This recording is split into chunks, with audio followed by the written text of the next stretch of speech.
नमस्ते, good evening. मैं हूँ डॉक्टर अविनाश डसूज़ा और कुछ ही देर में हमारा ये कार्यक्रम शुरू होगा जहाँ मैं आपके साथ डिजिटल मीडिया के बारे में बात करूँगा। हमारे पास अभी करीबन 1 या 2 मिनट है इस कार्यक्रम शुरू होने के लिए। तो मुझे विश्वास है कि आपको ये कार्यक्रम पसंद आएगा और मेरा लेक्चर भी पसंद आएगा और आपको इसके बाद आपके जो भी सवाल होंगे उसके मैं आपको जवाब भी दूंगा।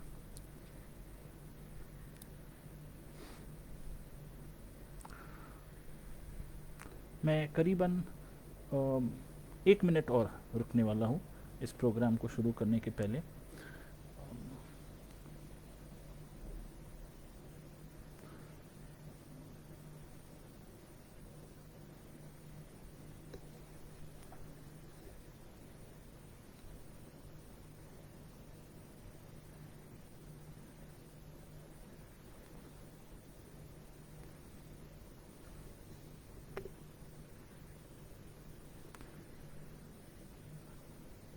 ठीक है, नमस्ते, गुड इवनिंग। मेरे घड़ी में ठीक 5 बजा है और आज हम ये प्रोग्राम शुरू करते हैं। मैं धन्यवाद देता हूँ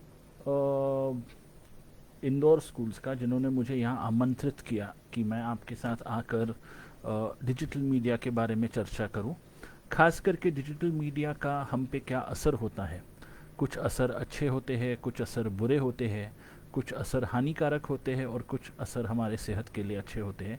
तो हम सभी चीज़ों के बारे में बात करेंगे और आज का जो युग है वो एक डिजिटल युग है और इस डिजिटल युग में हम सब डिजिटल मीडिया के साथ जूझ रहे हैं।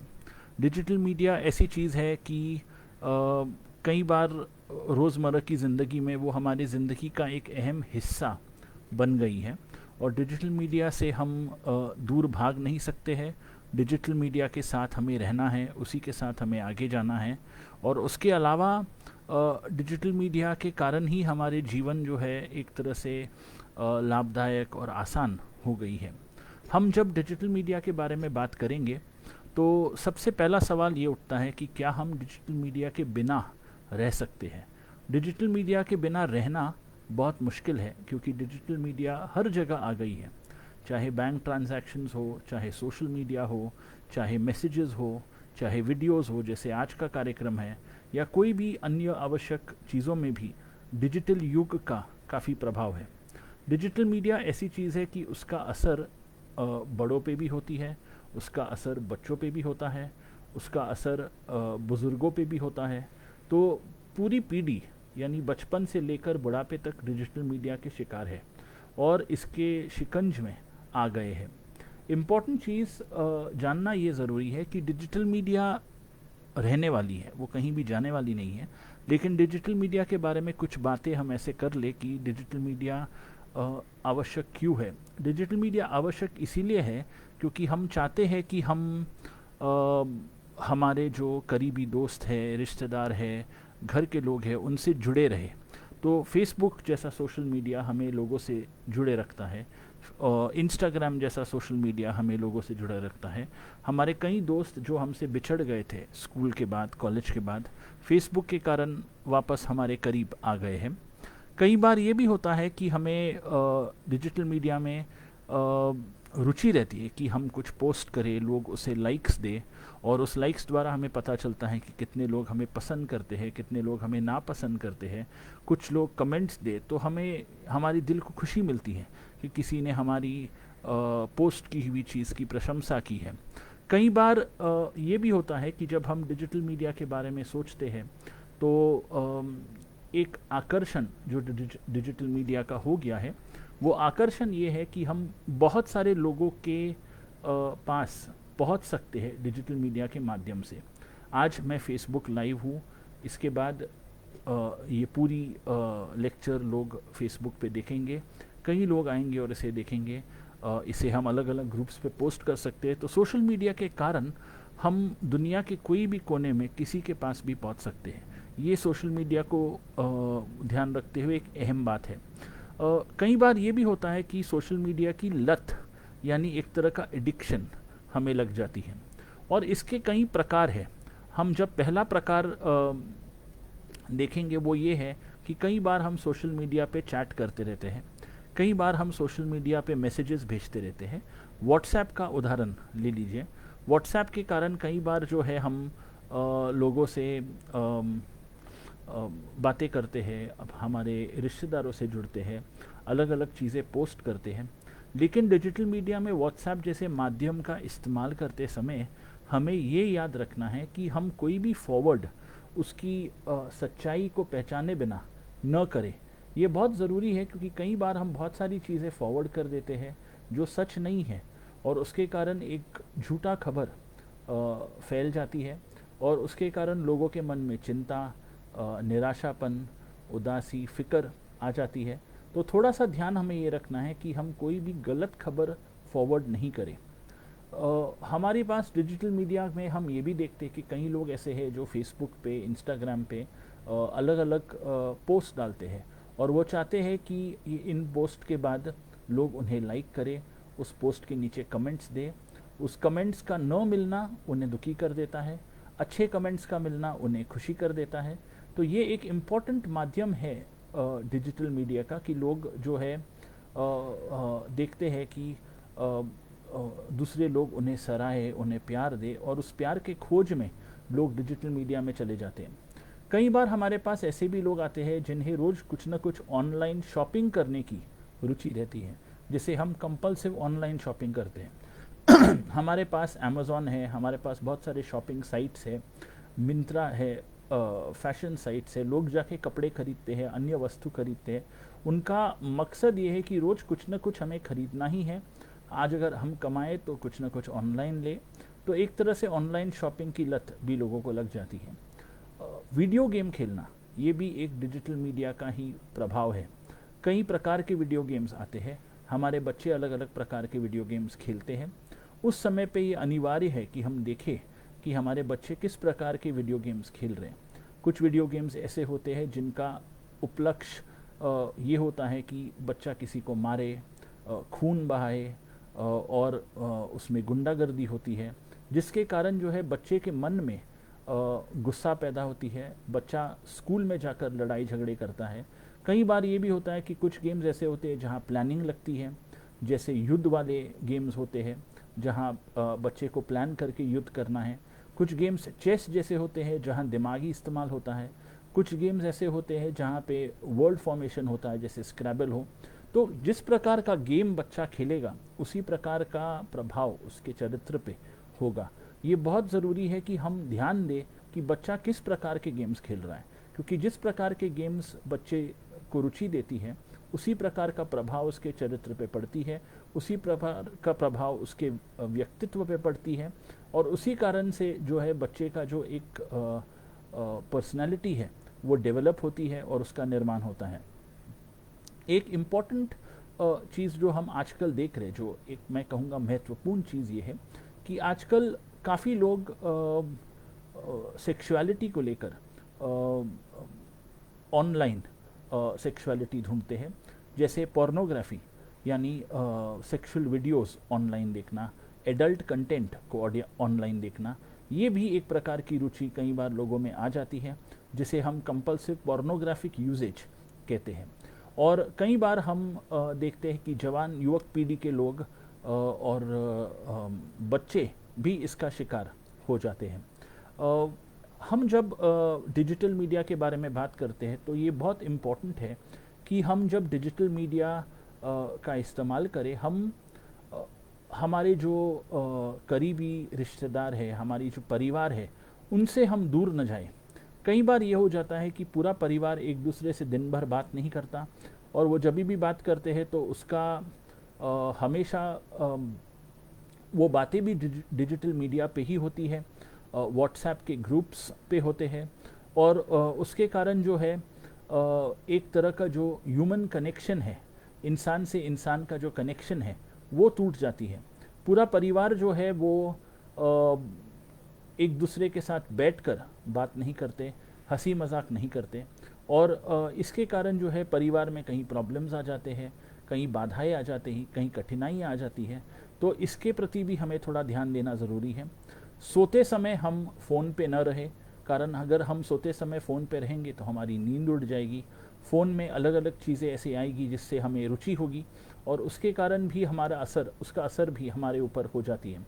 कई बार ये भी होता है कि फ़ोन पे रहने से हमारी नींद में कमी आती है। सुबह उठकर पहली चीज़ हम फ़ोन को न देखें, हम चाय बनाएं, हम दांत घसें, हम नहाएं, पहले हम दिन का जो है स्वागत करें, उसके बाद हम हमारे फ़ोन के प्रति पास जाएं। ये एक अहम बात है जो लोगों को समझना बहुत ज़रूरी है। आजकल फ़ोन ने हमारे जीवन को बांध के रख दिया है। हमारे फ़ोन नंबर्स फ़ोन पे है, हमारी डायरी फ़ोन पे है, हमारा कैलेंडर फ़ोन पे है, हमारा फ़ोन बुक भी फ़ोन पे है, हमारे नोट्स फ़ोन पे है, हमारे किताबें फ़ोन पे है, हमारे फिल्में फ़ोन पे है। तो फ़ोन के बिना रहना एकदम नामुमकिन हो गया है। फ़ोन के कारण ही हमारा जीवन है और अगर हमारा फ़ोन खो जाए तो हमें ऐसे लगता है जैसे हमारे जीवन का अस्तित्व ही खो गया है। कई बार ये भी होता है कि फ़ोन हमारे पास नहीं रहने से हमारे मन में एक डर और शंका पैदा होती है जिसको हम नोमोफोबिया इंग्लिश में कहते हैं। नोमोफोबिया यानी अपना फ़ोन अपने पास न रहने पे उत्पादित हुई चिंता। उसके कारण क्या होती है कि हमारा जो फ़ोन है अगर घर पे हम भूल जाएं तो हमें हमेशा लगता है कि अब मैं लोगों से कैसे मिलूँगा, फ़ोन मेरे पास है नहीं। और अगर मेरे पास फ़ोन नहीं है तो लोग अगर मुझे या मुझसे संपर्क करना चाहे तो कैसे करेंगे और मैं उनसे कैसे संपर्क करूँगा। इसके कारण हमारे मन में एक चिंता और भय पैदा होती है जिसे हम नोमोफोबिया कहते हैं। फ़ोन के बिना रहना एकदम ही मुश्किल हो गया है, फ़ोन के बिना रहना एकदम ही कठिन हो गया है। तो फ़ोन के बिना जीवन जीना एक तरह से नामुमकिन हो गया है। कई बार ये भी होता है कि हमारा जो फ़ोन है उस पर हम कई प्रकार के series, web series, serials, pictures, Netflix, Amazon, अलग अलग वेब चैनल्स पे हम देखते हैं। इसके कारण हमारे आँखों पे भी प्रभाव होता है और हमारे आँखों पे जो प्रभाव होती है उसके कारण कई बार आँखों में हो सकता है हमें नंबर आ जाए, हमें चश्मा पहनना पड़े। कई बार ये भी होता है कि आँखों से पानी आती है क्योंकि आँख जलने लगती है। जो लाइट है जो फ़ोन से निकलती है वो लाइट हमारे आँखों को पीड़ित करती है। तो कई बार हमें इन सब चीज़ों का भी थोड़ा बहुत ध्यान रखना ज़रूरी है। मुझसे एक अहम सवाल काफ़ी लोग कहते हैं कि डॉक्टर साहब किस उम्र में बच्चे को एक स्मार्टफ़ोन देना चाहिए। और मैंने हमेशा लोगों से कहा था, जब मैंने 20 साल पहले अपनी प्रैक्टिस शुरू की थी तब मैं लोगों को कहता था कि 18 उम्र के पहले बच्चे को स्मार्टफ़ोन नहीं देना चाहिए। धीरे धीरे मैं उम्र घटाते गया जैसे जैसे मेरी एक्सपीरियंस बढ़ती गई। आज के युग में मैं माँ बाप से ये कहता हूँ कि जब आपको लगता है कि बच्चे में ये स्वाभिमानता है कि वो अपनी फ़ोन खुद संभाल सके और आपको अपनी परवरिश पे विश्वास है, तब आप उसे फ़ोन दीजिए। क्योंकि कई बार बच्चों को ट्यूशन के लिए घर के बाहर जाना पड़ता है, ऑटो से स्कूल और ऑटो से घर आना पड़ता है। उस समय पे फ़ोन अपने माँ बाप से संपर्क रखने के लिए अत्यावश्यक है। इसीलिए कई बार बच्चों को कम उम्र में ही फ़ोन दिया जाता है। फ़ोन के साथ साथ इंटरनेट भी आती है। इंटरनेट के साथ साथ बहुत सारी चीज़ें बच्चे को आसानी से मिल जाती है और इंटरनेट पे बच्चा क्या कर रहा है इसका कंट्रोल माँ बाप के हाथ में नहीं होता। जब बच्चा इंटरनेट पे होता है तब वो किससे बातें कर रहा है, कौन से गेम्स खेल रहा है, उसके दोस्त कौन हैं, सोशल मीडिया के कौन से साइट्स पर जाकर क्या कर रहा है, इसका पूरा अंदाज़ा माँ बाप को होना बहुत ज़रूरी है। कई बार ये भी होता है कि बच्चे जो है माँ बाप को बिना कहे घर की पर्सनल इन्फॉर्मेशन ऑनलाइन दे देते हैं। ये बहुत ज़रूरी है कि घर की बातें, पर्सनल इन्फॉर्मेशन, पिताजी का नाम, मम्मी का नाम, घर का पता, फ़ोन नंबर्स, ईमेल एड्रेसेस, ये हम इन्फॉर्मेशन ऑनलाइन कोई भी इंसान को न दे जिसे हम नहीं जानते हो। कई बार ये हो जाता है कि बच्चों के संपर्क में कई लोग आ जाते हैं जो बच्चे को बहला फुसला के ये सारी बातें उनके मुंह से निकाल लेते हैं।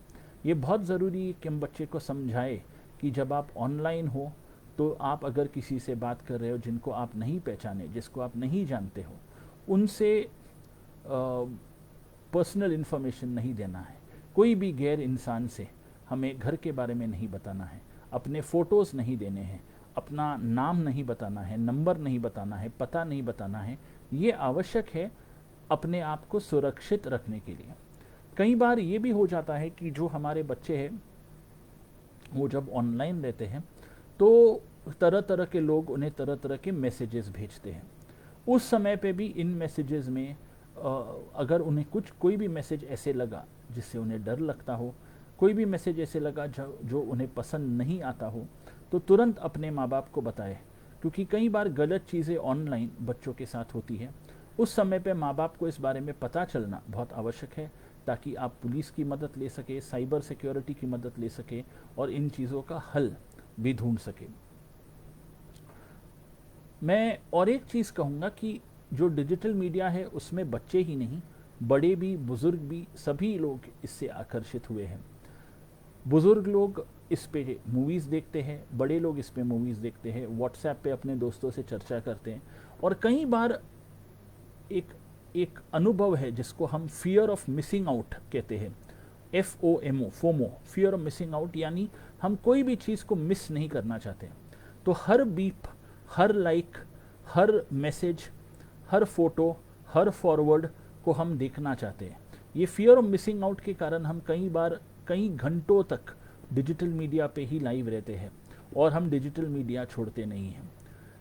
आज का युग जो है ये इस कोविड पैंडमिक का युग है। कोविड पहली बार हमारे देश में आया है, पहली बार ऐसी स्थिति आई है जहां 2-2.5 महीने तक हम लॉकडाउन में रहे हैं, हमारे शहर सुनसान हो गए हैं, हमें अपने घर में बंदी बनाकर रखा गया है। इस दौरान कई बार हमारा एक ही साथी रहा है, वो है इंटरनेट और सोशल मीडिया। हम इंटरनेट पर जाकर हमारे दोस्तों से हमने बात की है, उनसे विचार विमर्श किया है, हमने अलग अलग पिक्चर्स और वेब सीरीज़ नेटफ्लिक्स पे देखा है, और उसी के कारण इस लॉकडाउन से गुजरना हमारे लिए थोड़ा बहुत आसान हो गया है। कई लोग मुझसे कहते हैं कि लॉकडाउन के दौरान वो सोशल मीडिया की लत उन्हें लग गई है, ऑनलाइन रहना उनकी आदत हो गई है, और ये शायद छूटे या नहीं छूटे वो नहीं जानते। मेरा मानना है जैसे रोज़मर्रा की ज़िंदगी आपकी शुरू होगी, ऑफिस, स्कूल इत्यादि आपका काम शुरू होगा, आप धीरे धीरे सोशल मीडिया से छूट जाओगे, आप धीरे धीरे नेटफ्लिक्स और बाकी वेब सीरीज़ से छूट जाओगे। कई बार ये भी होता है कि सोशल मीडिया पे हमें थोड़ी प्यार, मोहब्बत, प्रशंसा मिलती है, जो हमें सोशल मीडिया के प्रति और आकर्षित करते हैं। हम चाहते कि लोग हमें प्रशंसा दे, प्यार दे, क्योंकि इंसान कई बार प्यार का भूखा होता है, और उस समय पे इस प्यार को ढूंढने के लिए वो सोशल मीडिया की ओर भी जाता है।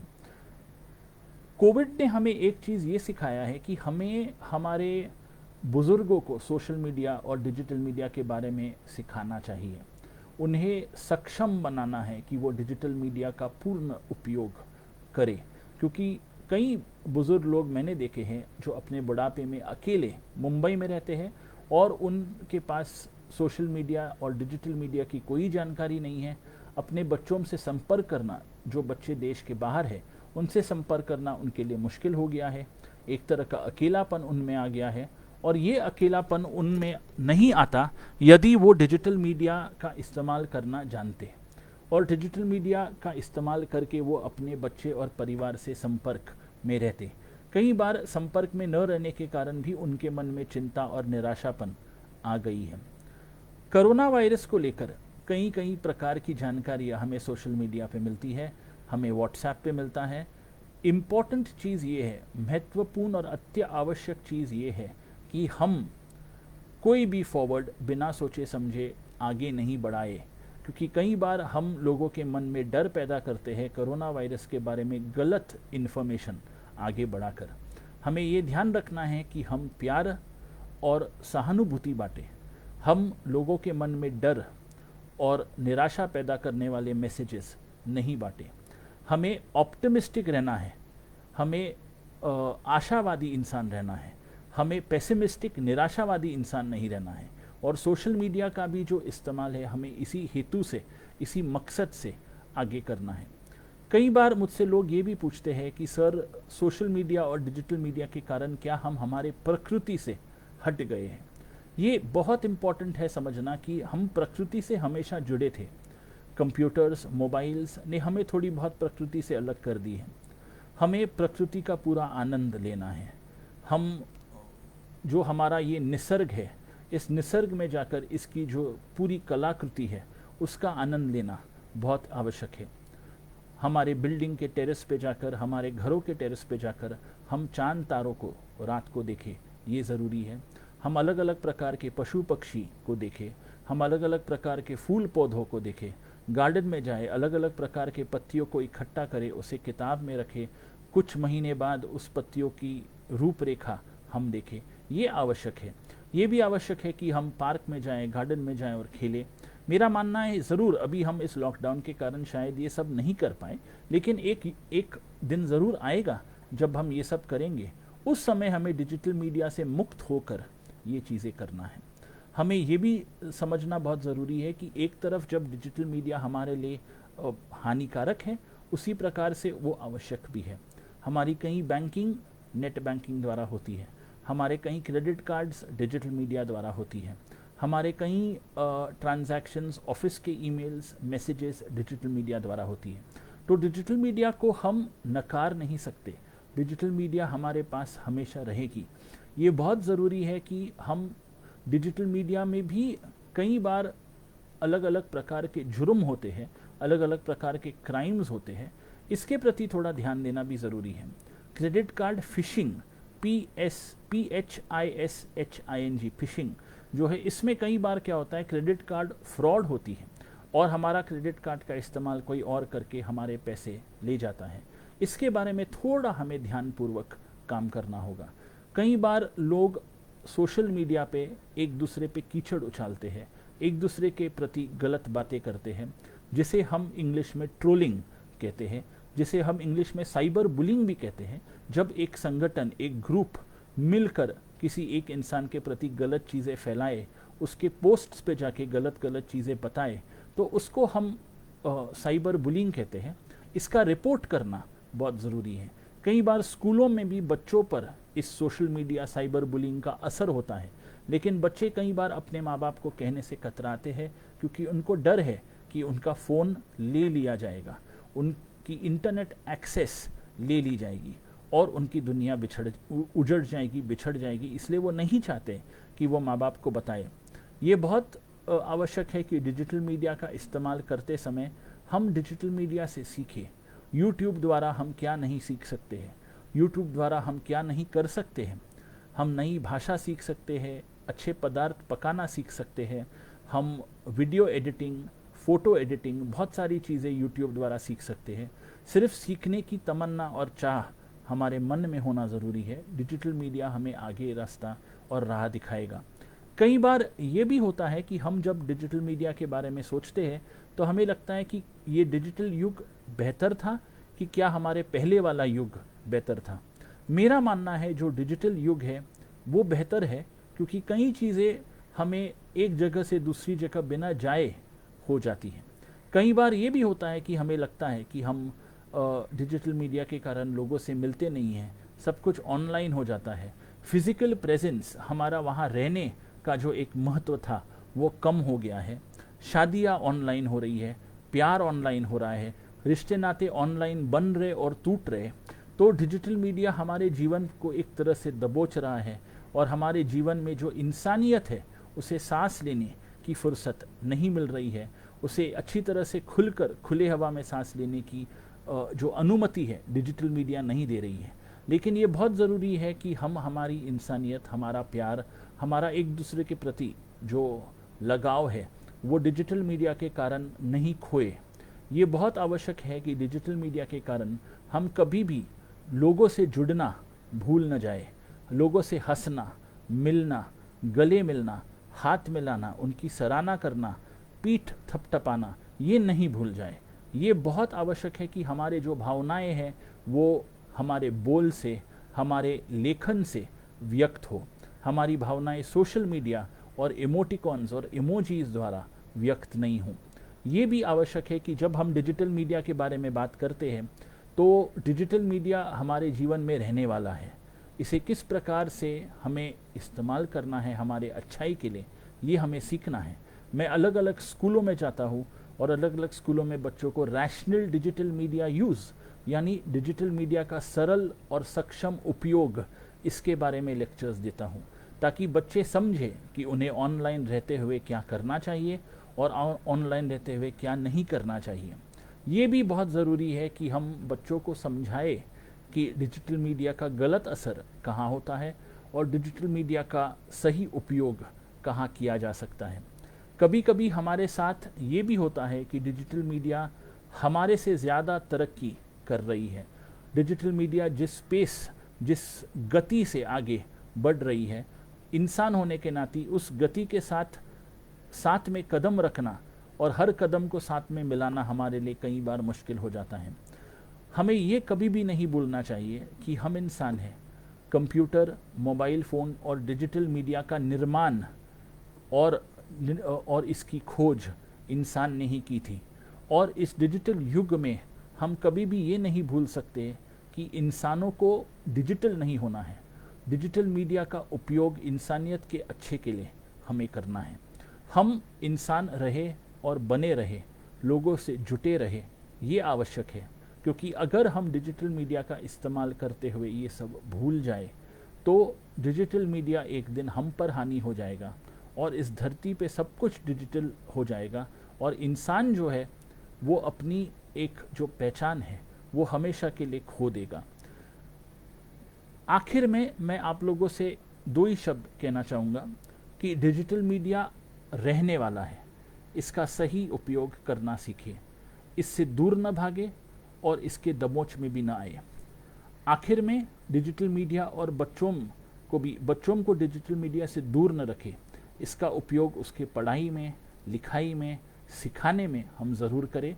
जो चीज़ बच्चे नहीं देखने चाहिए उसको बच्चे से दूर रखें और बच्चे की जो समय है डिजिटल मीडिया पे रहना उसको हम सीमित रखें ताकि उसका शारीरिक और मानसिक प्रभाव बच्चों पर नहीं पड़े।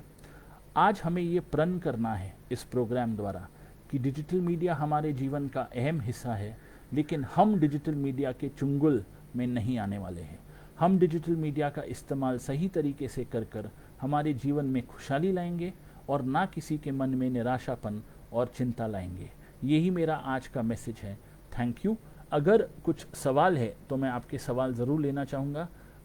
चैट बॉक्स में मुझसे कई लोगों ने कुछ सवाल किया है और उसमें एक जन ने कहा है कि फेक न्यूज़ एक बहुत बड़ी समस्या है और जी मैं मानता हूँ कि फेक न्यूज़ बहुत बड़ी समस्या है, क्योंकि कई बार जो है फेक न्यूज़ के कारण कई बातें फैल जाती है जो नहीं फैलनी चाहिए। कई बातें जो है यहाँ वहाँ गलत तरीके से लोगों के सामने आती है और एक तरह का भय और लोगों को भयभीत कर देती है जो नहीं होनी चाहिए। मुझे किसी ने पूछा है कि आजकल पेरेंट्स को देखकर बच्चे भी अपने सोशल मीडिया अकाउंट बनाना चाहते हैं, हमें कैसे उन्हें सोशल मीडिया के डिसएडवांटेजेस बताएं और समझाएं। पहली बात तो ये है कि 14 से कम उम्र के बच्चे सोशल मीडिया अकाउंट नहीं बनाने चाहिए, लेकिन कई बार होता है कि सोशल मीडिया में बच्चे 11, 12, 10 उम्र में भी अपने अकाउंट्स बना लेते हैं। सोशल मीडिया का सक्षम उपयोग सिखाना उन्हें ज़रूरी है। फेसबुक पे उनके साथ कुछ गलत नहीं हो तो प्राइवेसी सेटिंग्स वो कैसे बनाए रखे ये उन्हें सीखना ज़रूरी है। और अगर छोटे बच्चे का अकाउंट बनाना ही है तो उसे माँ बाप सुपरवाइज़ करें, ये मैं कहूँगा कि अनिवार्य है।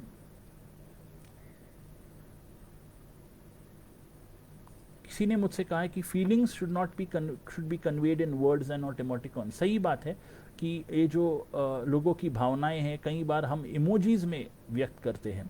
मुझे जो दुख हो रहा है उसे शब्दों में व्यक्त करना हम कभी नहीं सीखते।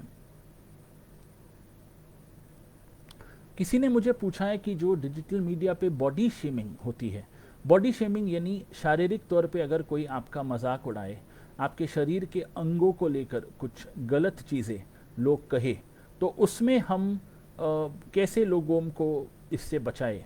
इम्पॉर्टेंट चीज़ ये है कि बॉडी शेमिंग और साइबर बुलिंग एक ही प्रकार के, एक ही पहलू के दो हिस्से हैं। और कई बार साइबर बुलिंग में लोग कुछ न कुछ गलत कह देते हैं, शारीरिक तौर पे शरीर के रंग को लेकर, आकार प्रकार को लेकर, किसी के नाक को, किसी के कान को, किसी के आँखों के बारे में, और उन्हें कहते कि आपका शरीर का रूप सही नहीं है। इस समय पे हमें लोगों को ये समझाना है कि किसी 4 या 8 या 10 लोगों के कहने से उनके जीवन में कोई फ़र्क नहीं आता है। हर किसी को इंसान का रूप ऊपर वाले ने दिया है और उसने उस रूप को हमें एक्सेप्ट करना है, मानना है, सराहना है।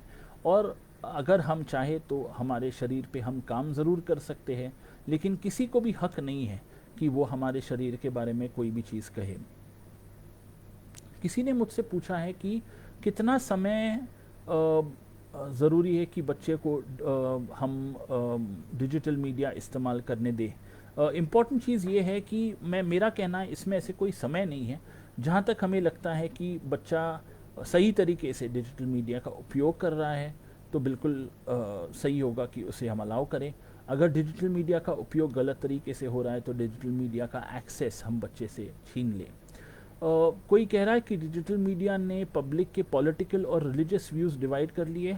ये होना ही है, क्योंकि अगर डिजिटल मीडिया पे 100 लोग हैं तो उसमें 10 अलग प्रकार के विचार और भावनाएं बाहर आएगी। और ये कई बार हमें एक अजीब विडंबना में डाल देती है कि हम कौन से भावनाओं को फॉलो करें और कौन से भावनाओं को लेकर आगे बढ़े। तो हमें हमारा एक जो सोच है वो बनाए रखना है, उस सोच के साथ चलना है, और ये नहीं कि हम लोगों को सोशल मीडिया पे देखकर उनकी सोच को अपनाएं। हमारा एक खुद का व्यक्तिमत्व और सोच होना बहुत आवश्यक है।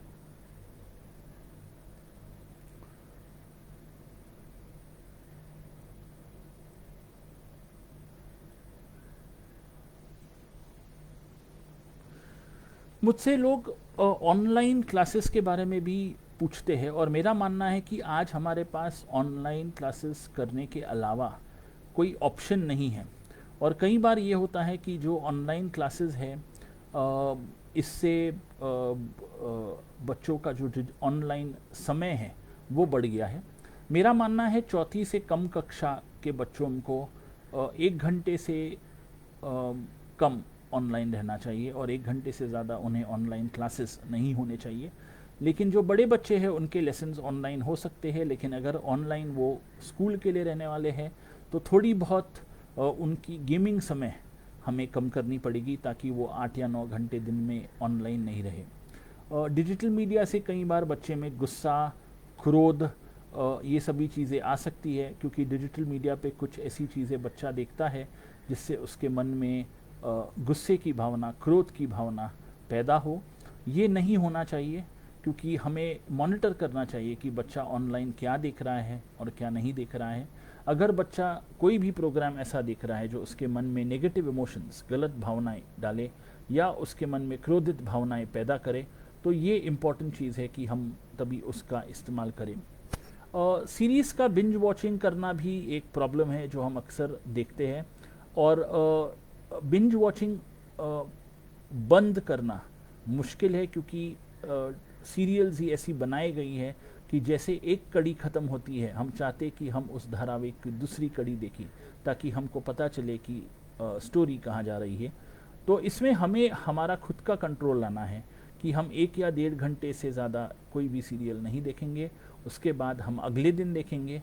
और ये खुद का कंट्रोल तभी आ सकता है जब हम एक रिमाइंडर फ़ोन में थोड़ा डाल के रखें, जो हमें बताए कि अभी आपका 90 मिनट ख़त्म हुआ है और अभी आपको ये सीरियल न देखते हुए दूसरी चीज़ें भी करनी है।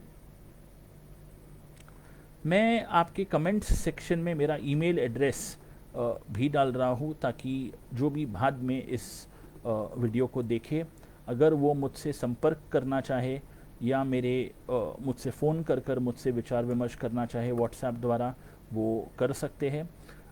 मेरा एक लोगों से आग्रह ये भी है कि मेरा जो ऑर्गेनाइजेशन है डिसूज़ा फाउंडेशन, आप प्लीज़ इस ऑर्गेनाइजेशन को फेसबुक और इंस्टाग्राम पे फॉलो कीजिए।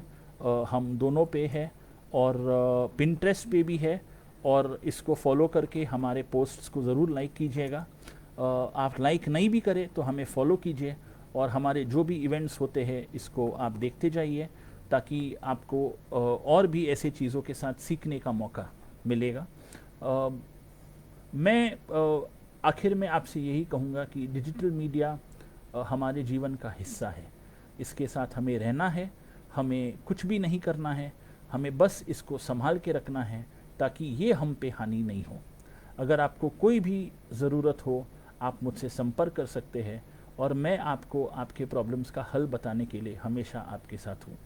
Thank you.